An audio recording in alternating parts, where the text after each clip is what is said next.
ಬಸವ ಜೋ ಜೋ ಜೋ ಕಂದ, ಬಸವ ಜೋ ಜೋ ಜೋ ಕರುಣಿ, ಬಸವ ಜೋ ಜೋ ಜೋ ಸಂಗನ, ಬಸವಲಿಂಗ ಜೋ. ಸೃಷ್ಟಿಯ ತೊಟ್ಟಿಲೊಳು ಮಲಗಿರುವ ಕಂದ, ಜೀವಿಗಳ ನಲಿವೆ ಜೋಗುಳದ ಆನಂದ.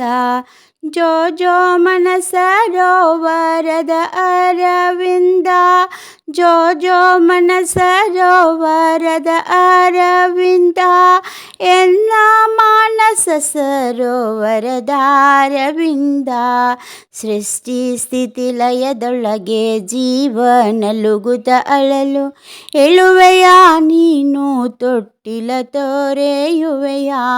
ತೊರೆಯುವುದಾದರೆ ಬಂದದೆ ಗೊತ್ತಿಕೊಳ್ಳುವೆ, ತೊರೆಯುವುದಾದರೆ ಬಂದದೆ ಗೊತ್ತಿಕೊಳ್ಳುತ್ತಾ, ಮುದ್ದು ಮಾಡುವುದು ಅತಿ ಆನಂದ. ಎತ್ತಿ ಮುದ್ದಾಡುವುದು ಶರಣರಿಗತಿ ಚಂದ.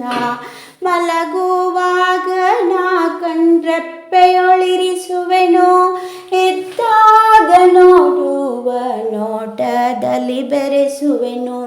ನಿನ್ನ ಸೇರಲು ಸಿರ ಬಸಿರ ಬಗೆಯುತ್ತಲಿಹೆನು, ನಿನ್ನ ಸೇರಲು ಸಿರ ಬಸಿರ ಬಗೆಯುತ್ತಲಿಹೆನು.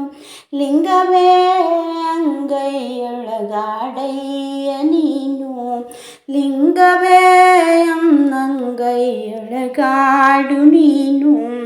ಬಸವ ಜೋ ಜೋ ಜೋ ಕಂದ, ಬಸವ ಜೋ ಜೋ ಜೋ ಕರುಣಿ, ಬಸವ ಜೋ ಜೋ ಜೋ ಸಂಗನ, ಬಸವಲಿಂಗ ಜೋ. ಹೌದು, ಇವತ್ತು ಬಸವ ಜಯಂತಿ. ಈ ದಿನ ಬಸವಣ್ಣನನ್ನು ಮಗುವಾಗಿ ಪಡೆದಂತಹ ಆ ತಾಯಿ ಮಾದಲಾಂಬಿಕೆ ಜೋಗುಳಪಾಡಿದಂತಹ ದಿನ ಇರಬಹುದು. ಅದಕ್ಕೂ ಹೆಚ್ಚು ವಿಶೇಷವಾಗಿ ಬಸವಣ್ಣನವರ ಹೆಂಡತಿ ನೀಲಾಂಬಿಕೆ ತನ್ನ ಗಂಡನನ್ನು ಶಿಶುಭಾವದಿಂದ ಆಲಿಂಗಿಸಿಕೊಂಡು ಪಾಡಿದ ಆ ಜೋಗುಳವನ್ನು ನೆನಪಿಸಿಕೊಳ್ಳುವಂತಹ ದಿನ ಅದು ಬಸವ ಜಯಂತಿ. ಗಂಡ ಹೆಂಡತಿಯರಿಬ್ಬರು, ನಾನು ಗಂಡ ನೀನು ಹೆಂಡತಿ, ನಾನು ಹೆಂಡತಿ ನೀನು ಗಂಡ ಎನ್ನುವ ಈ ದ್ವಂದ್ವಕ್ಕೆ ಅತೀತವಾದ ಒಂದು ಭಾವಸರಸಿಯಲ್ಲಿ ಮೀಯುವಂತಹ ಒಂದು ಅಪರೂಪದ ರೂಪಕವಾಗಿ ಬಸವೇಶ ಮತ್ತು ನೀಲಾಂಬಿಕೆಯವರು ನಮ್ಮ ಮುಂದೆ ಈಗ ನಿಂತ್ಕೋತಾರೆ. ನೀಲಾಂಬಿಕೆ ಹೇಳ್ತಾಳೆ, ಬಸವಣ್ಣನಿಗೆ ಆನು ಶಿಶುವಾದೆ.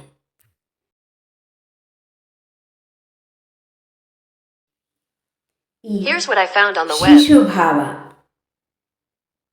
ಅದ್ಭುತವಾದಂತಹ ಸಂಸ್ಕೃತಿಯ ನೆಲೆಕಲೆಗಳು ಈ ಶರಣ ದಂಪತಿಗಳ ಜೀವನದಲ್ಲಿ ಕಾಣಸಿಗ್ತವೆ. ಈ ಶರಣ ಸಂಸ್ಕೃತಿ ಅಂದರೆ ಗಂಡ ಹೆಂಡರಿಬ್ಬರು ಶಿಶುಭಾವದಲ್ಲಿ ತಮಗೆ ತಾವೇ ಜೋಗುಳ ಹೇಳಿಕೊಳ್ಳುವಂತಹ ಆ ಸಂಸ್ಕೃತಿ ಅದು ಸುಮ್ಮನೆ ಈ ಲೋಕದಲ್ಲಿ ಎಲ್ಲರಿಗೂ ಲಭ್ಯವಾಗುವಂತಹುದಲ್ಲ. ತಾಯಿ ಗರ್ಭದೊಳಗಿದ್ದು ಮಗುವಾಗಿ ಹುಟ್ಟಿ ಬರುವುದು ಇದು ಈ ಲೋಕದ ಸ್ವಾಭಾವಿಕವಾದಂತಹ ಒಂದು ಸಂತತಿಯ ಮುಂಬರಿಕೆಯ ಅದೊಂದು ಸಂಸ್ಕೃತಿಯೇ. ಆದರೆ ಗಂಡ ಹೆಂಡರಿಬ್ಬರು ಒಬ್ಬರಿಗೊಬ್ಬರು ಶಿಶುವಾಗುವಂತಹ ಈ ಸಂಸ್ಕೃತಿಯ ಹಿಂದೆ ಒಂದು ಸ್ವಧರ್ಮದ ಗರ್ಭವಿರವಿದೆ, ಸ್ವಧರ್ಮ ಸಂಸ್ಕಾರದ ಗರ್ಭವಿದೆ. ಯಾವಾಗಲೂ ಸಂಸ್ಕೃತಿ ಹೊರಗೆ ಬರೋದು ಸಂಸ್ಕಾರದ ಗರ್ಭದಿಂದ. ಅದು ಕಾಲನ ಗರ್ಭದಿಂದ ಹೊರಗೆ ಬರುವ ಈ ವಾಯುಪ್ರಾಣಿ ಜೀವ ಅಥವಾ ಈ ಹುಟ್ಟುವ ಮಗುವಿನಂತಲ್ಲ. ಅದಕ್ಕೆ ಸ್ವಧರ್ಮ ಸಂಸ್ಕಾರದ ಗರ್ಭ ಬೇಕು, ಶರಣ ಸಂಸ್ಕೃತಿ ಹುಟ್ಟಿ ಬರೋದಕ್ಕೆ. ಆ ಶರಣ ಸ್ವಧರ್ಮ ಸಂಸ್ಕಾರದ ಗರ್ಭ ಯಾವುದು? ಗಂಡ ಹೆಂಡತಿ ಇಬ್ಬರು ಒಬ್ಬರಿಗೊಬ್ಬರು ಶಿಶುಭಾವದಲ್ಲಿ ನಿಲುಗಡೆಯನ್ನು ಪಡೆಯುವುದು ನಮ್ಮ ಶರಣ ಸಂಸ್ಕೃತಿಯಾದರೆ, ಆ ಶರಣ ಸಂಸ್ಕೃತಿಯ ಶಿಶು ಆ ಭಾವ ಯಾವ ಸ್ವಧರ್ಮ ಸಂಸ್ಕಾರದ ಗರ್ಭದಿಂದ ಹೊರಗೆ ಬರ್ತದೆ, ಆ ಸ್ವಧರ್ಮ ಸಂಸ್ಕಾರವೇನು ಅಂತ ಒಂದಿಷ್ಟು ಶೋಧನೆ ಮಾಡೋದಾದರೆ ಅದೇ ಶರಣಸತಿ ಲಿಂಗಪತಿ ಅನ್ನೋದೇ ಆ ಸ್ವಧರ್ಮ ಸಂಸ್ಕಾರ.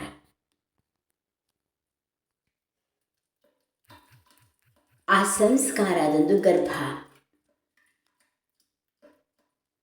ಅದು ಕಾಲನ ಗರ್ಭವಲ್ಲ, ಅದು ಸ್ವಧರ್ಮದ ಗರ್ಭ. ಆ ಸಂಸ್ಕಾರದ ಗರ್ಭ ಅದು ಒಂದು ವಿಧಾಯಕ ಗರ್ಭ.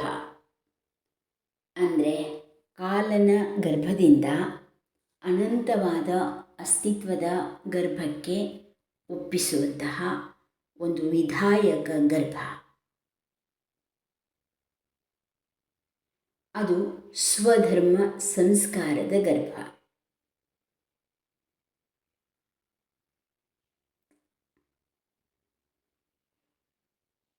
ಅನಂತ ಚೇತನ ಇದು ಅಸ್ತಿತ್ವದ ಗರ್ಭ.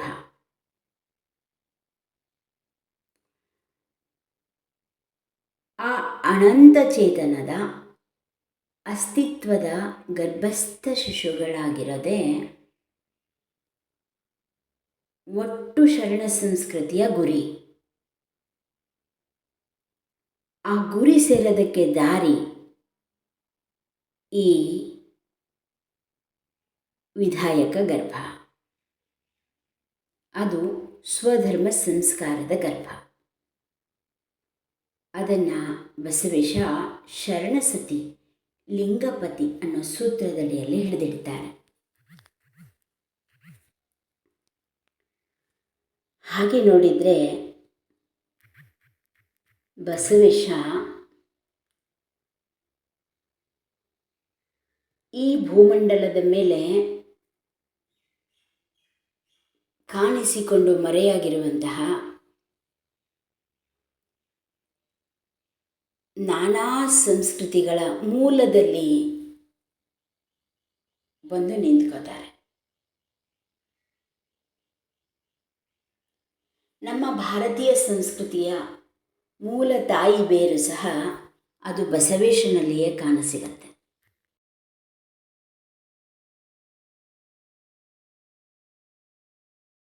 ಮಾಡಿರಿ ಅಂತ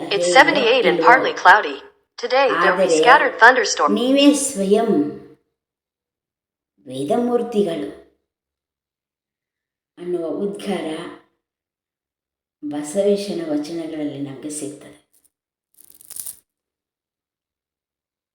ವೇದ ಬಸವಣ್ಣನಲ್ಲಿ ಒಂದು ಗ್ರಂಥವಾಗಿಲ್ಲ, ಅದು ನಮ್ಮ ಹೃದಯ ಗ್ರಂಥಿಯನ್ನು ಭೇದಿಸುವಂತಹ ಒಂದು ಬಗೆಯಾಗಿದೆ. ಅದಕ್ಕೆ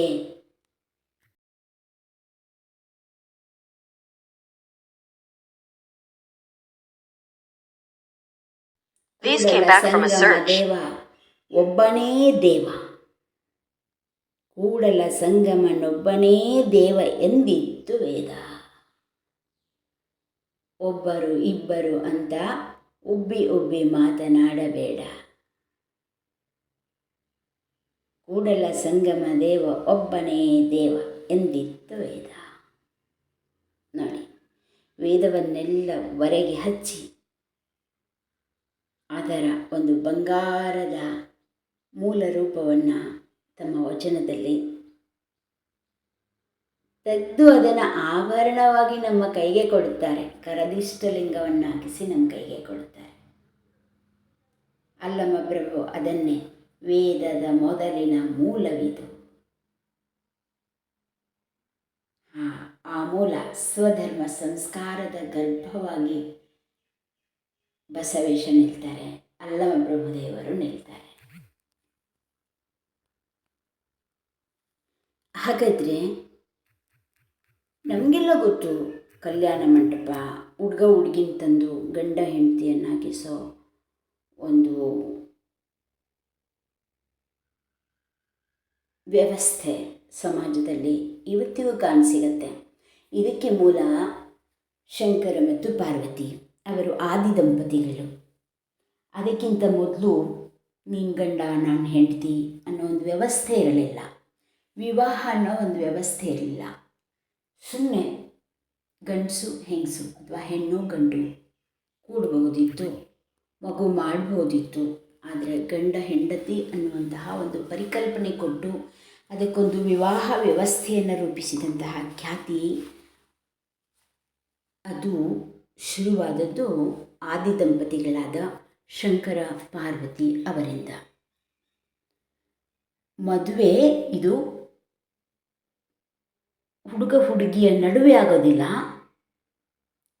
ಅದು ಅವರಿಬ್ಬರಿಗೂ ಅತೀತವಾದ ಅಸ್ತಿತ್ವದೊಂದಿಗೆ ಅನ್ನೋದಕ್ಕೆ ಕಾಮದಹನದ ಒಂದು ಪರಿಕಲ್ಪನೆ ಬರ್ತದೆ. ಕಾಮ ಅಂದರೆ ಹುಡುಗ ಹುಡುಗಿ ನಡುವೆ ಇರುವಂತಹ ಮದುವೆ, ಅದು ಕಾಮ ಪುರುಷಾರ್ಥ ಅಂತ ನಮ್ಮ ಭಾರತೀಯ ಸಂಸ್ಕೃತಿಯಲ್ಲಿ ಚತುರ್ವಿಧ ಪುರುಷಾರ್ಥಗಳಲ್ಲಿ ಕಾಮವನ್ನು ಒಂದು ಪುರುಷಾರ್ಥ ಅಂತ ಹೇಳಲಾಗುತ್ತೆ. ಹೌದಾ? ಆದರೆ ಆ ಕಾಮವನ್ನು ದಹನ ಮಾಡುವ ಮೂಲಕ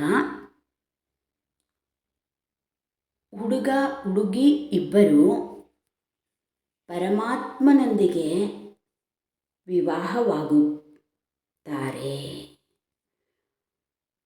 ಅನ್ನೋ ಒಂದು ಸೆಲೆ ಒಡೆದಿದ್ದು ಶಿವಪಾರ್ವತಿಯರ ವಿವಾಹದಲ್ಲಿ. ಅದಕ್ಕೆ ಅದನ್ನು ಪಾರ್ವತಿ ಕಲ್ಯಾಣ ಅಂತ ಹೇಳೋದು. ಅವರಿಬ್ಬರು ಮಾಡಿಕೊಳ್ಳುವ ಮೂಲಕ ಜಗತ್ ಕಲ್ಯಾಣಕ್ಕೆ ನಾಂದಿ ಹಾಡಿದವರು.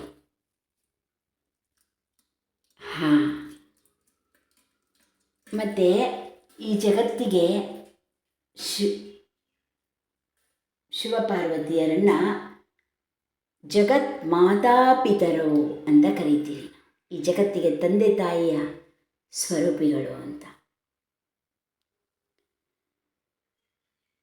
ಆದರೆ ಶರಣ ಸಂಸ್ಕೃತಿ ಇನ್ನೂ ಮುಂದುವರಿಯುತ್ತದೆ.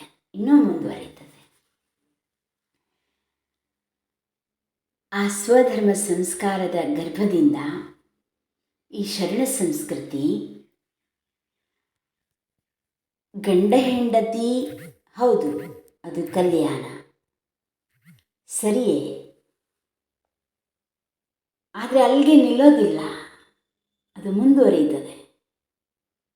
ಗಂಡ ಹೆಂಡತಿ ಪರಸ್ಪರ ಶಿಶುಭಾವದ ಒಂದು ಶರಣ ಸಂಸ್ಕೃತಿಯನ್ನು ಆ ಶರಣ ಸಂಸ್ಕೃತಿಗೆ ಕೊಂಡಿಯಾಗ್ತಾರೆ.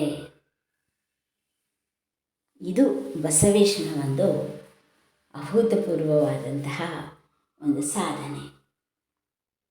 ಅಲ್ಲಿ ಶಿವಪಾರ್ವತಿ ಪಶುಪತಿ ಅನ್ನಿಸ್ಕೊಳ್ತಾರೆ. ಪಶುಪತಿ ಜಗಕ್ಕೆ ಏಕೈಕ ದೇವ. ಹೌದು, ಅಲ್ಲಿ ದೇವಭಾವ ತನ್ನ ಪರಾಕಾಷ್ಠೆಯನ್ನು ತಂದುಕೊಳ್ತದೆ ಪಶುಪತಿ ಅನ್ನುವಲ್ಲಿ.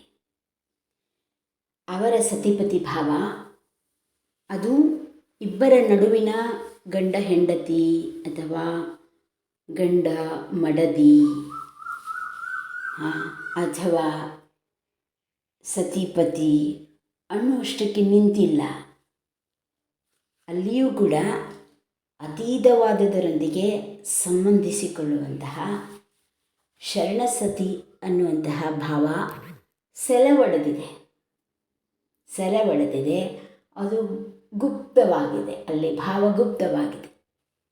ಆದರೆ 12ನೇ ಶತಮಾನದ ಬಸವಾದಿ ಶರಣರಲ್ಲಿ ಆ ಸೆಲೆ ಸಾಗರವಾಗಿ ನಿಂತ್ಕೊಳ್ತದೆ. ಸತಿ, ಲಿಂಗಪತಿ ಅನ್ನುವಂತಹ ಸ್ವಧರ್ಮ ಸಂಸ್ಕಾರ ರೂಪದಲ್ಲಿ ಅದು ಪ್ರಕಟವಾಗ್ತದೆ, ಸ್ಥಾಯಿ ಭಾವವನ್ನು ಪಡೆಯುತ್ತದೆ. ಶಾಶ್ವತವಾದ ಮುದ್ರೆಯನ್ನು ಈ ಮನುಕುಲದ ಮೇಲೆ ಒತ್ತುವ ಮಟ್ಟಿಗೆ ಅದು ಪ್ರಬಲವಾಗಿರ್ತದೆ. ಇಲ್ಲಿ ಪಶುಪತಿ ಕೈಲಾಸವಾಸಿಯಾಗಿರೋದಿಲ್ಲ. ಪಶುಪತಿ ಒಂದು ವ್ಯಕ್ತಿ ಚಿತ್ರಣವಾಗಿ ನಿಲ್ಲೋದಿಲ್ಲ. ದೇವತೆ ಅಥವಾ ಚಾರಿತ್ರಿಕ ವ್ಯಕ್ತಿ,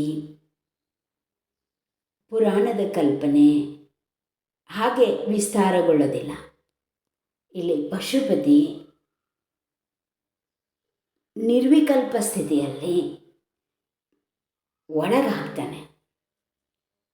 ದೇವನನ್ನು ಒಳಗಾಗಿಸಿಕೊಳ್ಳುವಂತಹ ಒಂದು ಪ್ರಮೇಯ 12ನೇ ಶತಮಾನದ ಬಸವಾದಿ ಶರಣರಲ್ಲಿ ಕಾಣಿಸುತ್ತದೆ. ಬಸವ ಅಂದಾಗ ಸಾಮಾನ್ಯವಾಗಿ ಪಶುವನ್ನು ನಾವು ಬಸವ ಅಂತಲೇ ಕರೆಯೋದು. ಹಾಗೆಯೇ ಪಶುಪತಿಯಾದ ಶಿವನನ್ನು ಕೂಡ ನಾವು ಬಸವ ಅಂತಲೇ ಸಂಬೋಧಿಸೋದು. ಶಿವನೇ ಬಸವ ಅನ್ನುವ ವ್ಯಾಖ್ಯಾನದಿಂದ ಈ ಪಶುಪತಿ ಭಾವ ಮುಂದುವರೆದು ಶರಣಸತಿ ಲಿಂಗಪತಿ ಅನ್ನೋದಕ್ಕೆ ಬಡ್ತಿಯನ್ನು ಪಡೆಯುತ್ತೆ. ಇಲ್ಲಿಯೂ ಕೂಡ ನಮ್ಮ ಭಾರತೀಯ ಸಂಸ್ಕೃತಿಯಲ್ಲಿ ಹಿಂದೆ ಒಂದಾನೊಂದು ಕಾಲದಲ್ಲಿ ತುಂಬ ಪ್ರಚಾರದಲ್ಲಿದ್ದಂತಹ ಒಂದು ಸಾಮಾಜಿಕ ವ್ಯವಸ್ಥೆಯೇ ಆಗಿ ಕಾಣಿಸಿಕೊಂಡಂತಹ ವಾನಪ್ರಸ್ಥ ಆಶ್ರಮದಲ್ಲಿ ಈ ಒಂದು ಸಂಸ್ಕೃತಿಯ ಸೆಲೆ ನಮಗೆ ಕಾಣಿಸ್ತದೆ. ಆದರೆ ಇವತ್ತದು ಲುಪ್ತವಾಗಿದೆ, ಎಲ್ಲಿಯೂ ಕಾಣಿಸುವುದಿಲ್ಲ. ಆದರೆ ಶೋಧನೆ ಮಾಡಿದರೆ ನಮಗೆ ಸಿಗ್ತದೆ, ಅದರ ಒಂದು ಎಳೆ ನಮಗೆ ಸಿಗ್ತದೆ. ಏನಂದರೆ ಬ್ರಹ್ಮಚರ್ಯ ಆಶ್ರಮ, ಗೃಹಸ್ಥಾಶ್ರಮ, ಆ ಬಳಿಕ ಬರೋದು ವಾನಪ್ರಸ್ಥಾಶ್ರಮ ಅಂತ.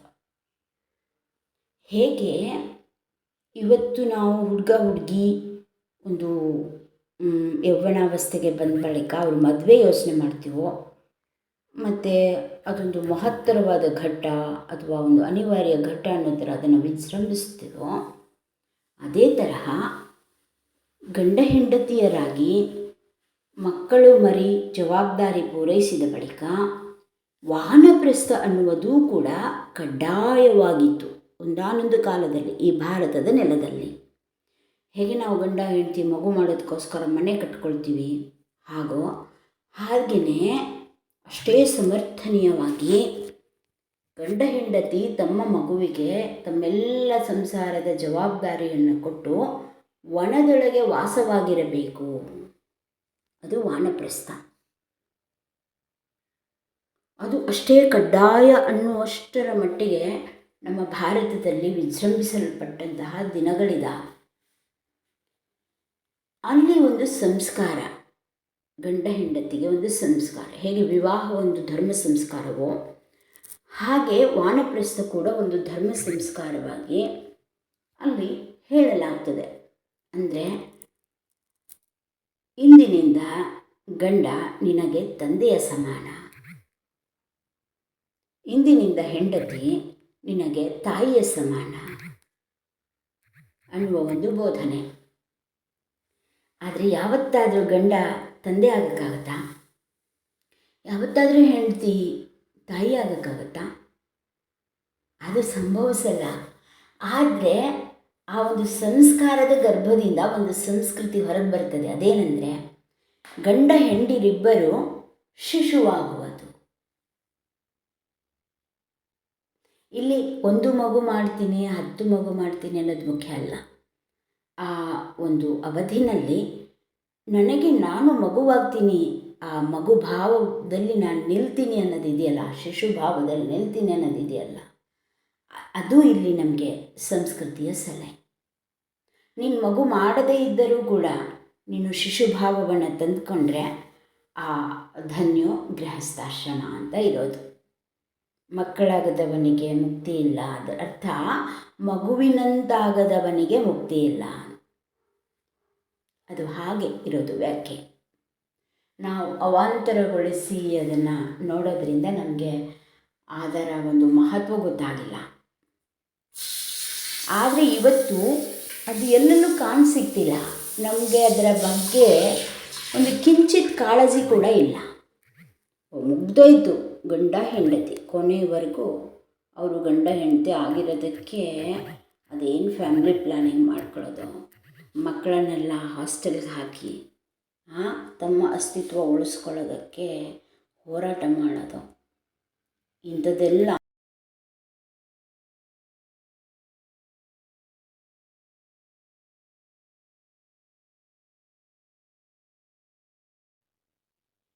मैं पूरी कोशिश कर रही ಬಸವಣ್ಣ हूँ। कहीं नेटवर्क धीमा तो नहीं है?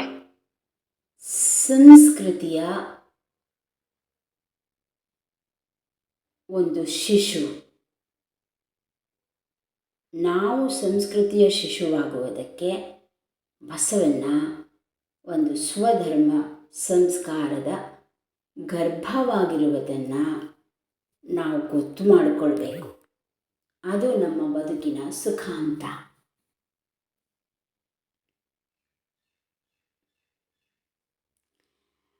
ನೀಲಮ್ಮ ಬಸವಣ್ಣನವರನ್ನು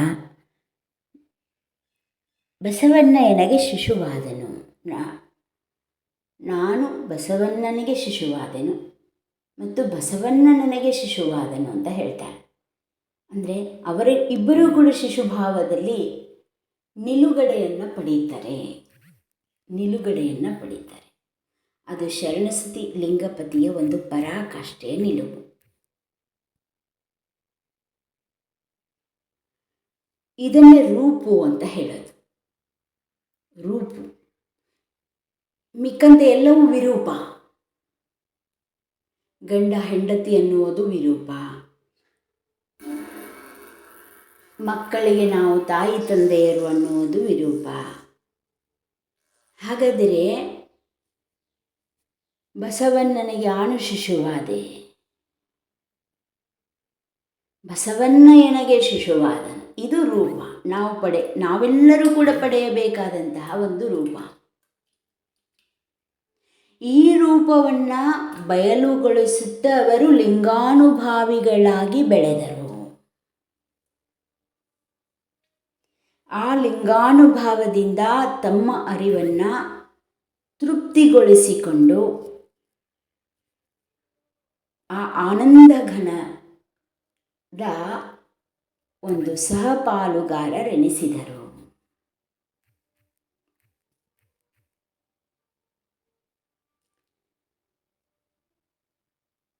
ಮುಂದೆ ರೂಪ ಬಯಲುಗೊಳಿಸಿ ಅಷ್ಟೇ ನಿಲ್ಲಲ್ಲ, ರೂಪ ಬಯಲುಗೊಳಿಸಿ ಲಿಂಗಾನುಭಾವಿಗಳಾಗಿ ಅಷ್ಟೇ ನಿಲ್ಲಲ್ಲ, ಇದು ಇನ್ನೂ ಮುಂದುವರಿಯುತ್ತದೆ. ರೂಪವ ಬಯಲುಗೊಳಿಸಿಕೊಂಡು ಶರಣರೆನಿಸಿದರು. ಇದಕ್ಕೆಲ್ಲ ಭೂಮಿಕೆಯಾಗಬೇಕು ಈ ಸಮಾಜದ ವ್ಯವಸ್ಥೆಗಳು. ಅಂದರೆ ಈ ಮದುವೆ ಅನ್ನೋ ವ್ಯವಸ್ಥೆ ಇರ್ಬೋದು, ಶಿಕ್ಷಣ ಅನ್ನೋ ವ್ಯವಸ್ಥೆ ಇರ್ಬೋದು, ಉದ್ಯೋಗ ಅನ್ನೋ ವ್ಯವಸ್ಥೆ ಇರ್ಬೋದು.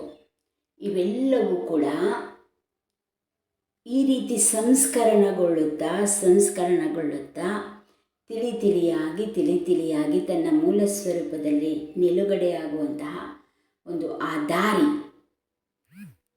ಬಸವೇಶ.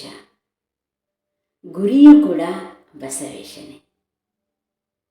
ಬಸವ ಎನ್ನುವ ಪದವನ್ನು ಪಶು ಅನ್ನೋದಕ್ಕೆ ಬಳಸುವ ಹಾಗೆ ಪಶುಪತಿಯಾದ ಶಿವನು ಕೂಡ ಬಸವೇಶನೇ.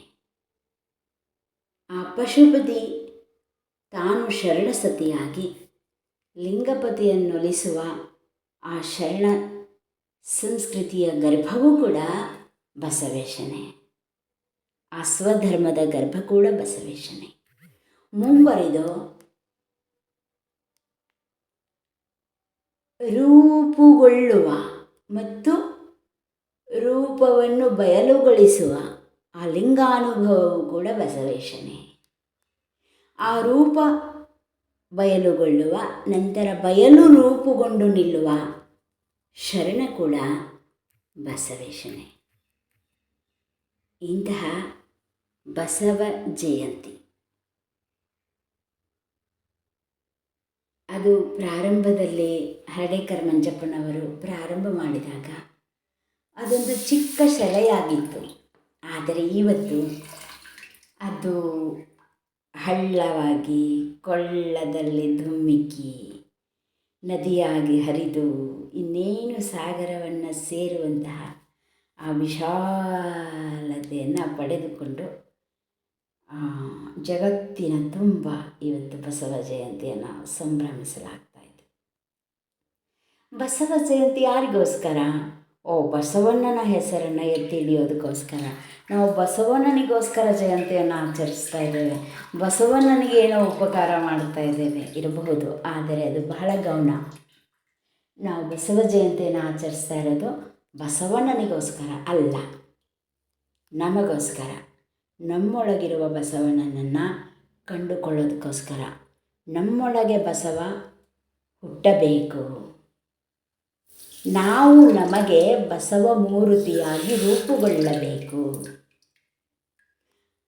ಅದಕ್ಕೋಸ್ಕರ ಈ ಬಸವ ಜಯಂತಿ ನಮಗೆ ಪ್ರೇರಣೆಯಾಗಬೇಕು. ಹಾಗಾದರೆ ನಮಗೆ ನಾವು ಬಸವ ಮೂರ್ತಿಯಾಗುವ ಬಗೆ ಹೇಗೆ? ಬಸವ ಜಯಂತಿಯ ದಿನ ಒಂದು ವೇದಿಕೆಯನ್ನು ನಿರ್ಮಾಣ ಮಾಡಿ ಅಥವಾ ಒಂದು ವಾಹನದ ಮೇಲೆ ಬಸವಣ್ಣನ ಮೂರ್ತಿಯನ್ನು ಭಾವಚಿತ್ರವನ್ನು ಸ್ಥಾಪಿಸಿ ಅದನ್ನು ಮೆರವಣಿಗೆ ಮಾಡಿ ವೇದಿಕೆಯ ಮೇಲಿಟ್ಟು ಅಲಂಕರಿಸಿ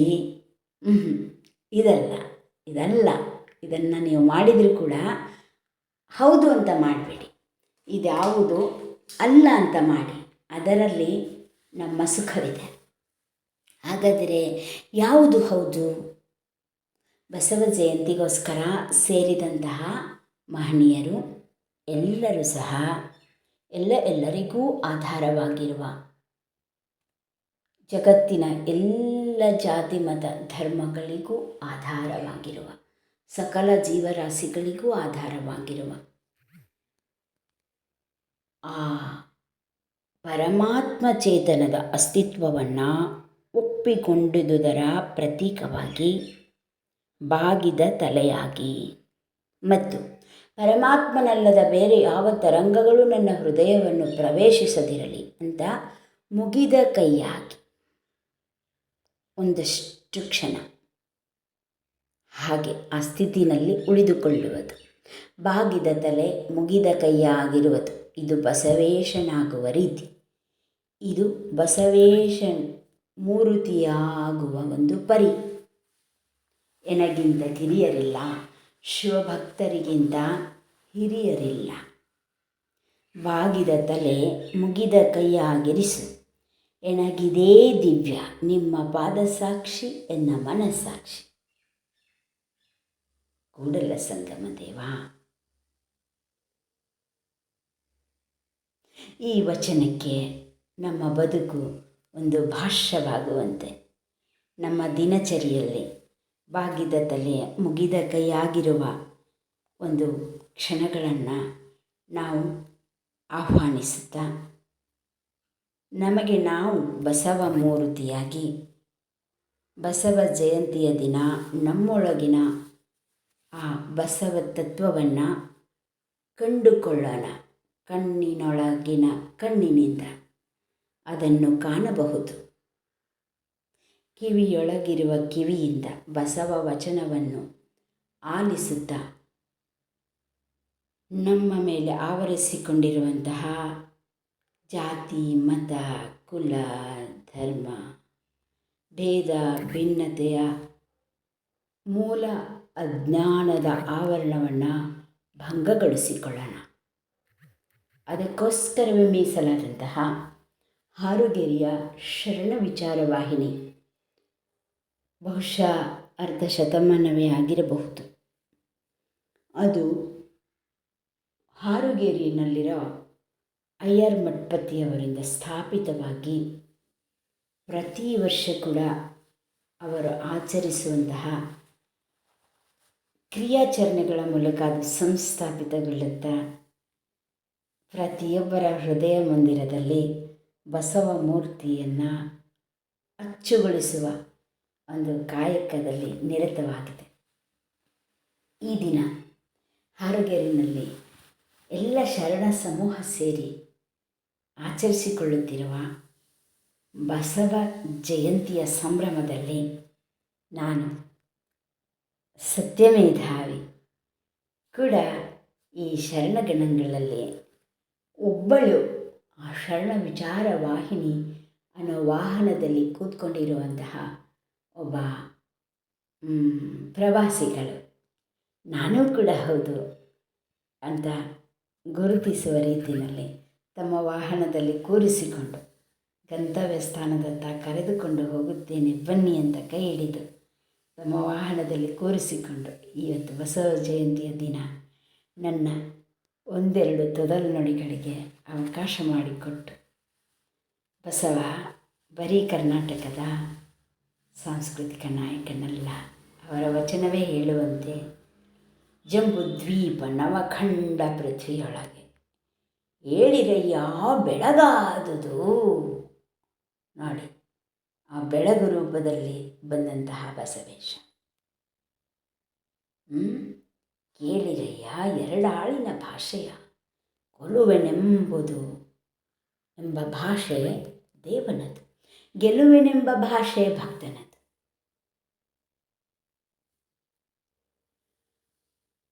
ಸತ್ಯವೆಂಬ ಕೂರಲಗನು ತಳೆದುಕೊಂಡು ಸದ್ಭಕ್ತರು ಗೆದ್ದರು ಕಣ ಕೂಡಲ ಸಂಗಮ ದೇವ ಎನ್ನುವ ಆ ಧ್ವಜವನ್ನು ಎತ್ತಿ ಹಿಡಿದಂತಹ ವೃಷಭ. ಅದೇ ಉಲ್ಟಾ ಹೇಳಿದರೆ ಬಸವ. ವೃಷಭ ಅನ್ನೋದು ಇದೆಯಲ್ಲ, ಅದನ್ನೇ ಉಲ್ಟಾ ಹೇಳಿದರೆ ಅದು ಬಸವ ಅಂತ ಆಗುತ್ತೆ. ವೃಷಭ ಇದು ಬಸವನ ಅಂತರಂಗ. ವೃಷಾಧಿಪ ಪ್ರಸಿದ್ಧ ನಾಮ ಬಸವಲಿಂಗ ಅಂತ ಹೇಳಲ್ವ ನಾವು ನಾಮಾವಳಿನಲ್ಲಿ. ಅದೇ ಆ ವೃಷಭವೇ ಬಹಿರಂಗದಲ್ಲಿ ಅದು ಬಸವ ಅಂತ ಅನಿಸ್ಕೊಳ್ಳುತ್ತೆ. ವೃಷಭ ಅಂದರೇನೆ ಧರ್ಮ, ಆ ಧರ್ಮಸ್ವರೂಪವೇ ಬಸವ. ಹಾಗಾದರೆ ಬಸವ ಎನ್ನುವುದು ಪ್ರಚಲಿತ ಧರ್ಮಗಳಂತೆ ಇದು ಒಂದು ಧರ್ಮವಾ? ಹಾಗೆ ನಾವೆಲ್ಲ ಪ್ರಯತ್ನ ಮಾಡ್ತಾ ಇದ್ದೇವೆ. ಎಲ್ಲ ಧರ್ಮ ಮಾಡಿ ಬೇಡ ಅಂತ ಹೇಳೋದಿಲ್ಲ, ಆದರೆ ಅದನ್ನು ಹೌದು ಅಂತ ಮಾಡಬೇಡಿ, ಅಲ್ಲ ಅಂತ ಮಾಡಿ. ಯಾವ ರೀತಿ ಮೂರ್ತಿ ಭಾವಚಿತ್ರ ಇದು ಬಸವ ಮೂರ್ತಿ ಅಲ್ಲ ಅಂತ ಮಾಡಿ ಅಂತ ಹೇಳಿದ್ನೋ ಹಾಗೆ ಇದು ಕೂಡ ವೀರಶೈವ, ಲಿಂಗಾಯತ, ಸ್ವತಂತ್ರ ಧರ್ಮ, ಚಳುವಳಿ ಮಾಡಿ, ಆದರೆ ಅದು ಅಲ್ಲ ಅಂತ ಮಾಡಿ, ಅಲ್ಲ ಅಂತ ಮಾಡಿ. ಹಾಗಾದರೆ ಯಾವುದು ಹೌದು? ಬಾಗಿದ ತಲೆ ಮುಗಿದ ಕೈಯಾಗಿರುವುದು ನಮಗೆ ನಾವು ಬಸವೇಶ ಮೂರ್ತಿ ಆಗುವುದು ಹೇಗೆ ಹೌದೋ ಹಾಗೆ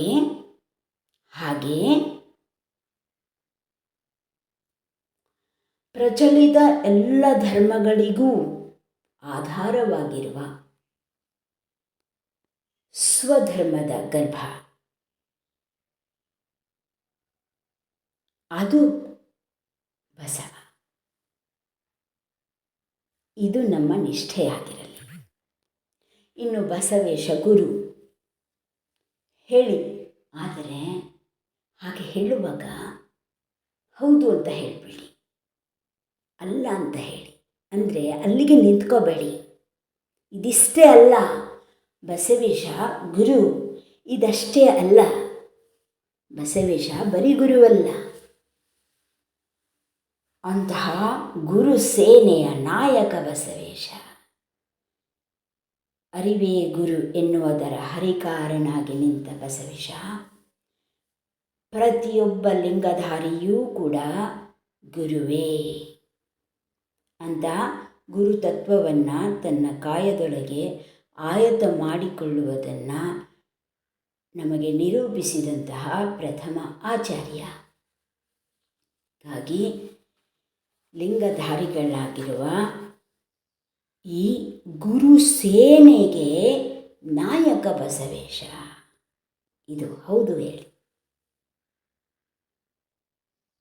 ಬಸವ ಭಾವಚಿತ್ರ, ಮೂರ್ತಿ ಇದೆಲ್ಲವೂ ಅಲ್ಲ ಅಂತ ಮಾಡಿ ಬಾಗಿದ ತಲೆ ಮುಗಿದ ಕೈಯಾಗಿರುವ ನನ್ನ ದಿನಚರಿನಲ್ಲಿ ನನಗೆ ನಾನು ಬಸವ ಮೂರ್ತಿಯಾಗುವುದನ್ನು ಹೌದು ಅಂತ ಹೇಳಿ. ಬಸವೇಶ್ವರ ಬರೀ ಕರ್ನಾಟಕದ ಸಾಂಸ್ಕೃತಿಕ ನಾಯಕ ಅಂತ ಹೇಳುವಾಗ ಅದಷ್ಟೇ ಅಲ್ಲ ಅಂತ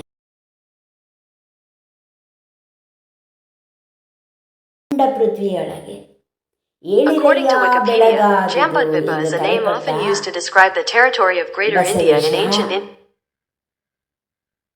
ಇಡೀ ಭೂಮಂಡಲದ ಸಂಸ್ಕೃತಿಗೆ ಸಂಸ್ಕಾರದ ಗರ್ಭವಾಗಿರುವ ಅನ್ನೋದಕ್ಕೆ ಹೌದು ಅಂತ ಹೇಳಿ. ಅಂದರೆ ಬಸವೇಶ ಬರೀ ಗುರು ಅಂತ ಹೇಳುವಾಗ ಬರೀ ಗುರುವಲ್ಲ, ಆತ